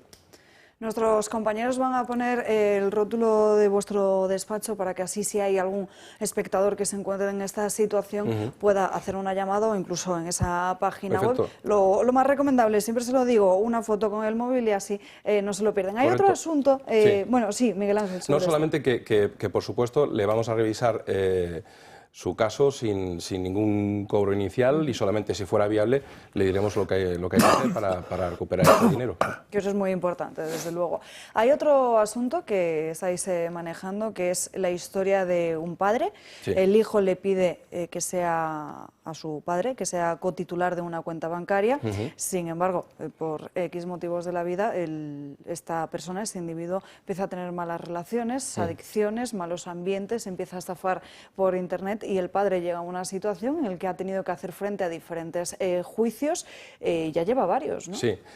Mira, es una situación desagradable, pero lo que sí que creo que es conveniente trasladar a los telespectadores es que si alguien te pide o te solicita ser cotitular en una cuenta o autorizado en una cuenta, Pero respecto de ese familiar, que es lo más habitual, un hijo, un familiar te pide, oye, ¿por qué no te pones como cotitular en mi cuenta? Porque si yo estoy fuera y tú puedes ir a hacer la gestión y demás. Si nos piden ser cotitulares en una cuenta corriente que realmente no es nuestra, sino que es de algún familiar o conocido o amigo, una de dos. O realmente se ejerce control sobre lo que se esté haciendo con esa cuenta, o mejor, no ser titulares de esas cuentas. ¿Por qué? Porque en este caso concreto resulta que ¿quién se va a negar, en principio, a aparecer como cotitular de la cuenta de un hijo? Pues en principio este padre confió en su hijo tuvo malas compañías y algunas adicciones, se dedicó a realizar estafas por Internet. ¿Y qué desagradable sorpresa ha tenido el padre? Pues que llevamos ya 8 procedimientos judiciales por estafa, en virtud de los cuales se le acusa al hijo, por supuesto, pero al padre también, por ser cotitular de esa cuenta. Afortunadamente, al final se archivará. ¿Por qué? Porque afortunadamente también el padre no ha dispuesto de ese dinero, no ha realizado operaciones en la cuenta, pero tiene que ir y va recibiendo denuncias, emplazamientos judiciales tras emplazamiento judicial, solo y por el hecho de estar como titular de esa cuenta. Por tanto, el consejo es, si te lo piden y accedes, por lo menos controla qué se hace con esa cuenta corriente. Y si ves algo raro, sal de ahí inmediatamente. Y en segundo lugar, si no es estrictamente necesario, no lo hagas. No te metas en una cuenta que realmente con la que tú no vas a operar porque no tiene ningún sentido. Este señor lleva ya 8, pero es que está pendiente de ver cuántas denuncias, como además las estafas las hizo por toda España, pues le llama un juzgado de Guadalajara de instrucción por la estafa, porque la víctima es de Guadalajara y tiene que hacer, afortunadamente, por videoconferencia. Pero el problema es bastante desagradable. Hay que vigilarlo con lupa, entonces. Sobre el asunto que hablábamos antes, o cualquier otra cuestión, sí. Ese número de teléfono 983 3020. Vamos ya, si les parece, con el asunto de la inmigración ilegal, porque en el día de ayer se le preguntaba al presidente del Gobierno por ello, en esa intervención ante los medios de comunicación que realizaba desde Portugal, y aseguraba que el debate se estaba enfocando mal. Yo creo que hay gobiernos europeos que se están equivocando a la hora de enfocar el debate sobre la migración, porque lo centran en aspectos negativos, estigmatizando al inmigrante e identificando la migración con inseguridad, cuando afortunadamente la migración que viene a España, que viene a Europa, lo que hace es buscar un futuro mejor, de oportunidades que le niegan en aquellos países de origen. Pues hay una encuesta que publica hoy el diario 20 Minutos, que es otro apartado más, otra entrega de la que está realizando DIME en estos últimos días, que muestra precisamente cómo más de la mitad de los españoles apoyaría el envío de inmigrantes ilegales a centros en el extranjero, como ha hecho Italia, que es precisamente la cuestión a la que hacía referencia. Hay una cuestión muy interesante, que es precisamente lo que aparece en el subtítulo, que no solo son los votantes del Partido Popular y de Vox, que sino también dentro del Partido Socialista y de Sumar, muchos de sus simpatizantes apostarían también por esta decisión. Lo que está preocupando en estos momentos en nuestro país ya no es solo la ruta canaria, sino también la ruta balear. Se está ejerciendo cada vez más presión sobre ello, porque ya saben que Italia pues, ha frenado un poco las llegadas a su país, y eso provoca que vayan a Baleares. En Canarias la preocupación es máxima. Esta misma mañana el presidente canario, Fernando Clavijo, ha anunciado en una entrevista que ha tenido una conversación con la ministra de Hacienda, con María Jesús Montero, y que a finales del mes de octubre de este mes o de principios del mes próximo de noviembre se van a transferir unos 100 millones de euros a las islas para afrontar esa acogida de los menores no acompañados. Bueno, vamos a ver, la inmigración es un hecho.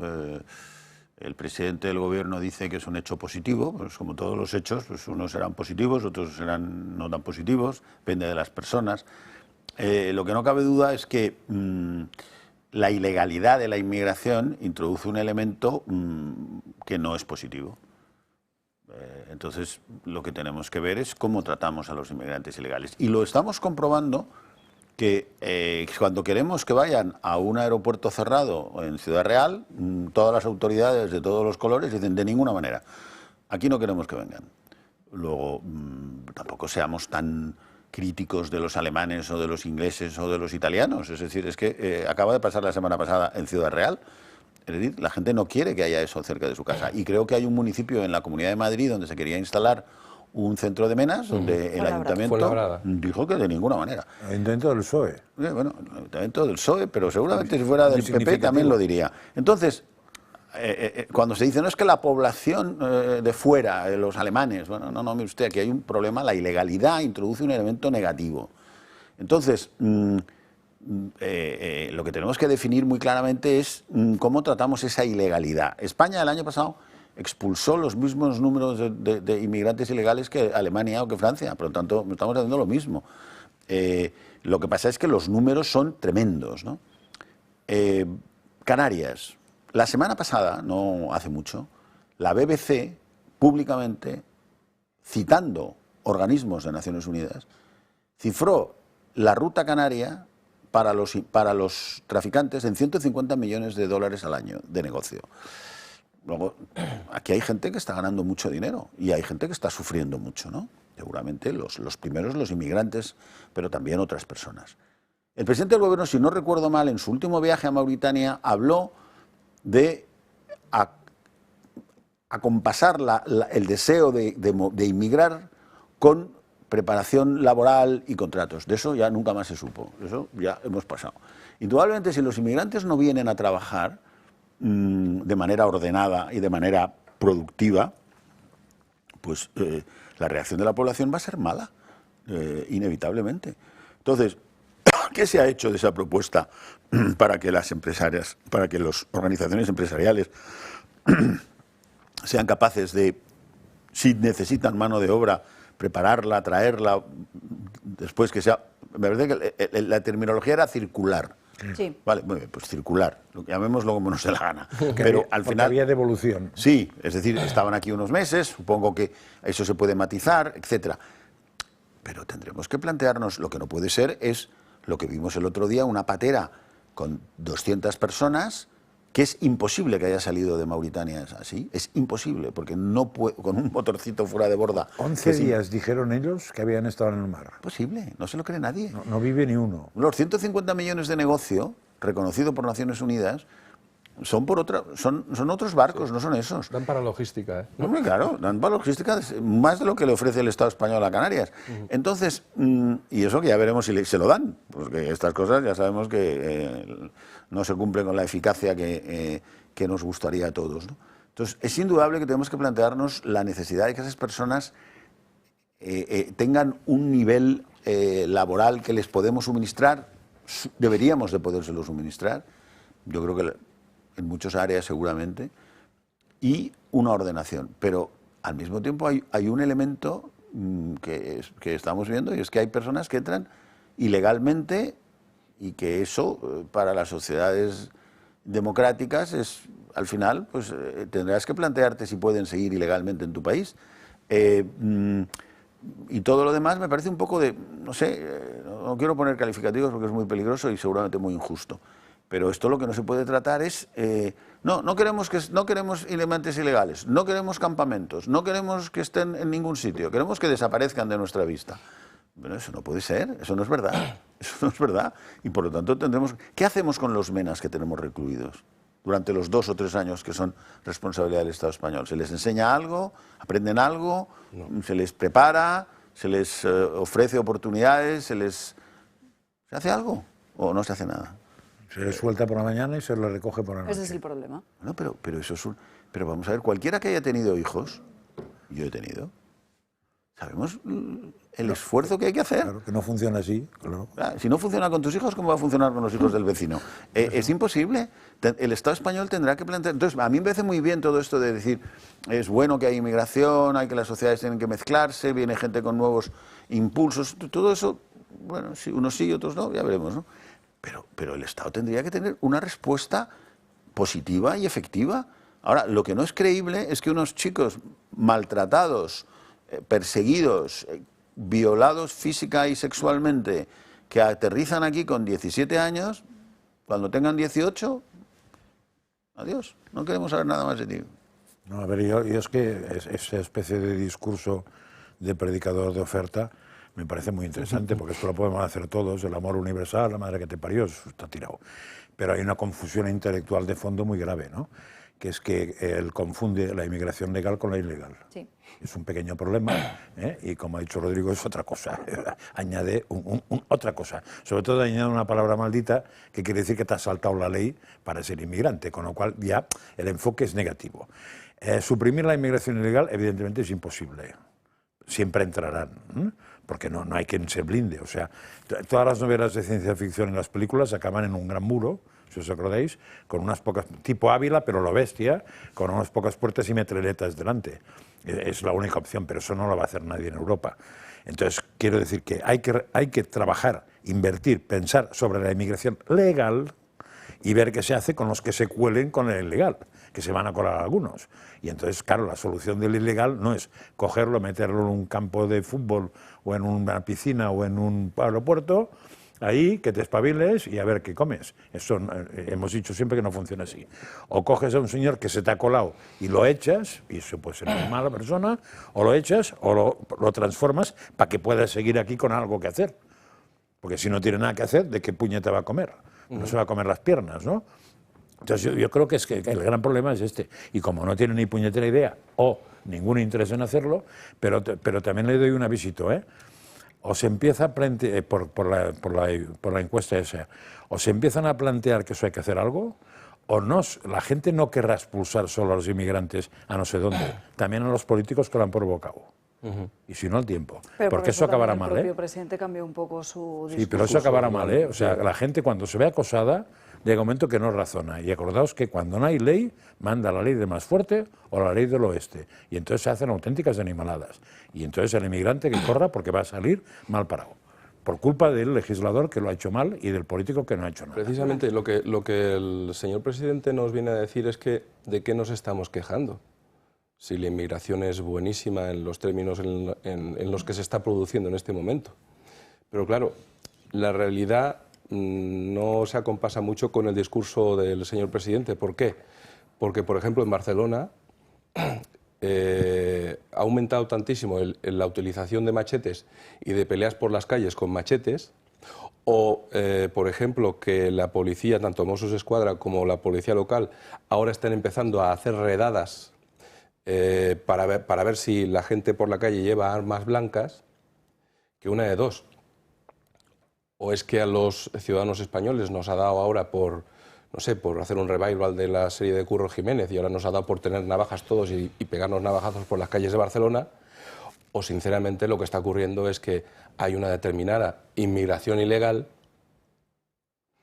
que desgraciadamente no tiene además nada que hacer, que tampoco tiene formación, que no se le dan, y está provocando pues lo que la jungla, que es lo que nos estamos encontrando en Barcelona. Pues eso acabará como acabará. Nos vamos a ir a la última pausa de publicidad del día de hoy. A la vuelta seguiremos hablando un pelín más de economía. Si nos da tiempo les contaremos qué está pasando en Europa, porque mientras el Partido Popular Europeo solicita en Bruselas que se mire con lupa ese control en Radio y Televisión Española, también parece que hace apenas unos minutos ha votado en contra de que el asunto de la corrupción del gobierno de Pedro Sánchez también se debata en Europa. Hablaremos de todo ello a la vuelta y nos fijaremos también en plano internacional de los conflictos bélicos que en estos momentos están activos, pero será en unos minutos. Aquí les esperamos. Llegamos a la recta final del programa. Vamos ya con Marín Vallejo, que nos va a mostrar cuál es el mapa de conflictos activos que ahora mismo preocupan en el mundo. Marín. Así es, Alba, porque no son pocos, por desgracia, los conflictos bélicos que están activos actualmente. Sin embargo, de todos los que hay, 3 son sin duda los que más preocupan internacionalmente. Uno de ellos es el de la invasión de Rusia a Ucrania. Hoy se cumplen 975 días desde que comenzó esta invasión. Las últimas noticias que conocemos es que las fuerzas rusas han lanzado contra territorio ucraniano 50 drones, de los que 40 dicen han sido neutralizados. En esta fase estaba preocupando y mucho una posible participación de Corea del Norte. Estados Unidos, Corea del Sur y Ucrania aseguran que este país ha desplegado sus tropas en Rusia para combatir este conflicto. Zelensky ha advertido que la participación de este país podría convertir el conflicto en una guerra mundial. El de Israel y Hamás parece, por otro lado, que ha pasado a una nueva fase. Los de Netanyahu están eliminando, como anuncian, a todos los nuevos líderes de Hamás. Por ello, un miembro de esta organización terrorista ha asegurado a la BBC que el nuevo líder estará en el anonimato. En las últimas horas, el ejército israelí ha asegurado que han matado al líder que transfería armas y que en su búnker han llegado a encontrar oro y millones de dólares. Y aunque no estamos de momento ante este conflicto, la tensa situación entre China y Taiwán también está siendo bastante analizada. En China se están haciendo movimientos sospechosos. El pasado lunes varias tropas militares empezaron a rodear toda la isla de Taiwán. En concreto, tropas del ejército, la armada, la fuerza aérea y también la fuerza de cohetes. Taiwán ha condenado lo que para ellos supone un comportamiento irracional y provocador, mientras China se niega a explicar si se están llevando a cabo ensayos con fuego real. Gracias, María. Muchos de estos conflictos, esa guerra en Ucrania, sobre todo también centrado en la economía, es uno de los asuntos que está marcando durante estos últimos días esa cumbre que se está produciendo de los BRICS. Incluso en Alemania hemos visto como el canciller está hablando ya del golpe de la guerra de Ucrania a su propia economía. Rodrigo, en estas circunstancias, ¿quién sale más beneficiado, quién más perjudicado en esta economía global? Hombre, Alemania ha salido muy perjudicada porque tenía un acuerdo beneficioso para ellos y también para los rusos, que era la compra de gas ruso, y ese acuerdo ha muerto con Ucrania, ¿no? Aparte que después ha habido la voladura de los sistemas de comunicación, que está por ver quién la ha hecho. Ahí hay todo tipo de teorías, ¿no? La entrada de las tropas norcoreanas es una mala noticia para los que estamos del lado de Ucrania. Y no sé si es una buena noticia para el otro lado, porque lo que indica claramente es que la estrategia rusa es masas de personas. Estamos en una guerra a la rusa de toda la vida. Bueno, pues no tienen buen armamento, pero lo que tienen es gente y gente y gente. Pero claro, hay mucha que está muriendo, ¿no? Y eso al final, aún en un régimen como el de Putin, pues la población, las bolsas cerradas con cremallera, como se dice vulgarmente, pues no son populares. Claro, la entrada de soldados de otro sitio, en cantidades significativas, 10.000, 12.000 se está hablando, coincide con la negativa de Occidente de autorizar a Ucrania a utilizar armas de gran penetración en territorio ruso, ¿no? Que recordaréis que ha sido el debate todo el verano, ¿no?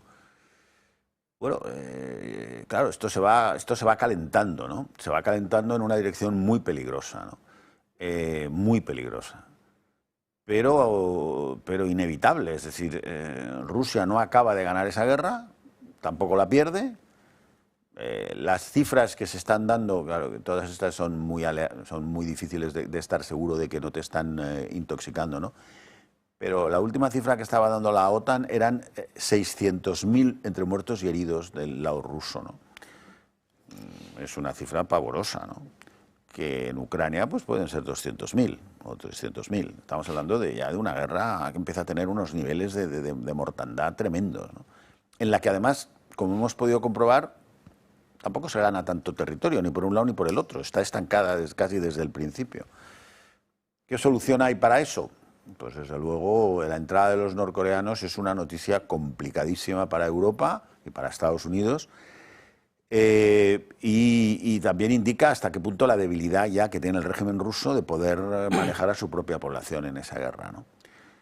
Aparte del coste económico, es decir, las guerras son muy caras para todos, ¿no? Y los rusos, aunque se hayan saltado las sanciones, pero las tienen que pagar, ¿no?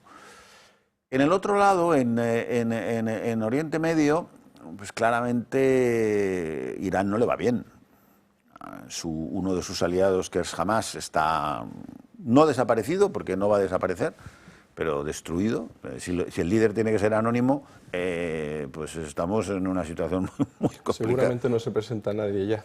Bueno, para eso va a empezar. Tan anónimo que no hay. Sí, no quieren. Pero es que la destrucción en gran parte de la capacidad militar de Hezbollah en el Líbano, pues es real. Otra cosa es que las guerras terrestres son muy difíciles. Israel puede acabar en un charco más complicado de lo que parece, pero de momento no cabe duda que va ganando, ¿no? Irán es un país económicamente muy dañado por ellos mismos y por las sanciones. Entonces, es una bomba lo que hay ahí, ¿no?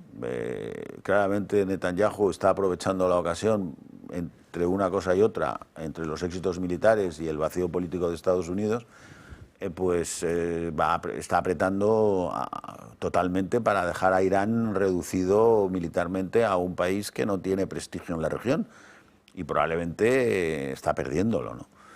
Ahora ahí está el fantasma del arma nuclear que Irán puede estar muy cerca de tener, y eso, pues eso es inevitablemente, si Irán acaba acercándose mucho a las armas nucleares, el siguiente en la lista será Arabia Saudí y los Emiratos Árabes Unidos, los que tendrán. Y entonces ya tenemos un panorama de muy difícil control, ¿no? Que no son buenas noticias, y lo de Taiwán tampoco es una buena noticia, porque efectivamente en los últimos 10 días China ha aumentado la presión de manera tremenda sobre Taiwán. No es creíble, yo qué sé, ¿no? No parece que vaya a haber una invasión física, porque eso requiere una guerra muy, muy sangrienta, pero está mandando un mensaje al nuevo presidente de Estados Unidos. Pues es posible que le esté diciendo, mira, esto para mí es muy importante, ¿no? El vacío en Estados Unidos es ya inevitable porque la administración Biden está acabada en el sentido del tiempo, o sea, y no puede tomar decisiones dramáticas sino a una semana de las elecciones, y el nuevo que gane, pues tiene 3 panoramas muy complicados, y Europa, lo he dicho en este programa desde la última vez que estuve y lo reitero, claro, estamos hablando de, entre Gaza y el Líbano estamos hablando de 3 millones de refugiados, según las cifras de Naciones Unidas. ¿A dónde van a ir? A Estados Unidos no van a ir, a Arabia Saudí no van a ir, a Egipto no van a dejar entrar ni uno. ¿Turquía se va a comer los 3 millones de refugiados? Yo tengo una pregunta, aprovechando su presencia. Si para Europa esta guerra son pérdidas económicas... ¿Cuál? La de Ucrania. La de Ucrania. Bueno, ¿quién gana con esta guerra? ¿Quién está ganando? ¿Las empresas armamentísticas estadounidenses? No. Vamos a ver, el gasto militar se ha disparado en el mundo, empezando por China. Rusia tiene, según le calculan, no menos de un 8% del PIB ya en gasto militar, lo cual es casi insostenible, porque claro, eso quiere... Al final, la famosa frase de Bismarck de mantequilla o cañones sigue siendo verdad. O sea, si te dedicas a hacer cañones, poca mantequilla haces, ¿no? Y Europa, bueno, que Europa es muy rica, y Europa, si cumple su obligación del 2% del PIB en gasto militar, para Rusia eso es un problema muy serio, porque es una máquina... Rusia es una mala máquina militar e industrial, y Alemania no es una mala máquina militar e industrial, y Suecia tampoco. Y Alemania acaba de abrir una base en el Báltico, militar. Ahora tienes una frontera ruso-OTAN de 1.500 kilómetros solo en Finlandia. O sea, yo no estoy nada claro que los rusos hayan ganado mucho. Ya habían ganado Crimea, no está nada claro que han ganado con lo demás, ¿no? Europa... Pues Europa no está ganando, no está ganando. ¿Lo que está ganando? La industria militar está lanzada, pero en el mundo entero, como consecuencia de todo este panorama que vivimos, ¿no? Ahora voy a decir una cosa que es muy poco, no sé, que es muy criticable, ¿no? Pero bueno, el gasto militar genera crecimiento, ¿eh? No digamos... Es ahí donde... Bueno, no, porque emplea gente, emplea recursos. Claro. Pero eso no me voy a meter ahí porque voy a quedar mal. Y nos quedan apenas 3 minutos. Me gustaría preguntarle también por los tipos de interés, porque el Banco Central Europeo hace unos días bajaba esos tipos de interés en 25 puntos básicos. No sé si su opinión es que esto va muy lento, si debería acelerarse ese ritmo de relajación monetaria. En todas las dudas, Europa está estancada. Quitando el milagro español, que otro día hablaremos de los detalles, Europa está estancada. Alemania está prácticamente en recesión, Francia está rozando la recesión, esos son los 2 países más grandes, Italia crece al 1 y pico %, con el turismo que tiene muchísimo turismo también. Entonces, que baje más deprisa la Reserva Federal que Europa indica que la capacidad de del Banco Central Europeo de tener una política autónoma es muy limitada. ¿Por qué? Porque el Banco Central Europeo tiene mucho miedo a que el euro se desplome. Y entonces tiene miedo que eso genere una pérdida de credibilidad en la inflación. Y entonces aquí vamos, con unas economías renqueantes, más que renqueantes, y sin embargo con tipos de interés que bajan la mitad que en Estados Unidos, y aún así el dólar está fuerte. Hay poca confianza en que Europa sea una economía dinámica, ¿no?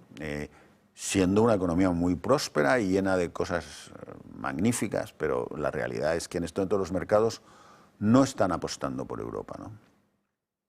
Pues nos quedan apenas 2 minutos, aquí lo vamos a dejar el del debate, gracias a los tres por estar con nosotros esta mañana aquí en Dando Caña, pero aprovecho este poquito tiempo que nos queda para contarles lo que les mencionaba antes de Radio Televisión Española, porque el Partido Popular Europeo, así lo mencionaba ayer Dolors Montserrat, así lo dejaba registrado en una pregunta inscrita en el propio Parlamento Europeo, pedía que se controlase esa última cacicada del Gobierno al remodelar las mayorías necesarias para elegir el Consejo de Administración de Radio Televisión Española. Así lo denunciaba en este tuit que están viendo en sus pantallas, y también hemos conocido esta misma mañana como el Partido Popular Europeo ha rechazado una petición urgente de la Fuerza de los Patriotas de un debate en el Pleno sobre la corrupción del Gobierno de Pedro Sánchez. No hay tiempo para más. Mañana seguiremos comentando muchos asuntos que hoy se nos han quedado pendientes, como por ejemplo esa actitud que está manteniendo el Ejecutivo con María Jesús Montero. Veremos si hay novedades, ya que las adelanta la propia vicepresidenta en los pasillos de los congresos. Veremos si efectivamente hay más informaciones que salpican directamente a la presidenta de la Comunidad de Madrid.